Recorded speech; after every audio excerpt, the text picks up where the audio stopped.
ታይፕ 1 ዲያቤቲክስ ሲኖርብን ፓንክሪያስ ወይም ጣፊያ ኢንሱሊን ማምረት አይችልም ማለት ነው።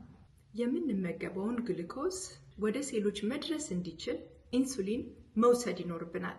ከታይፕ 1 ዲያቤቲክስ ጋር ለረጅም ዓመት በጤና ለመቆየት አመጋገባችንን ማስተካከል በጣም ጠቃሚ ነው።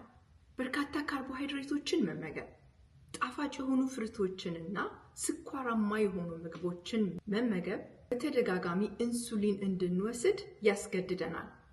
የምንመገበው ምግብ ዝቅተኛ የሆነ የካርቦሃይድሬት መጠን ያላቸውና ጣፋጭ ያልሆኑ ምግቦችን ስንመገብ የምንወስደው የኢንሱሊን መጠን ደግሞ በዛው ልክ ዝቅተኛ ይሆናል ማለት ነው። ከምንወስደው ኢንሱሊን ብዛት የተነሳ በውስጣችን ያሉ ኦርጋኖች እንዳይጎዱ ያግዘናል።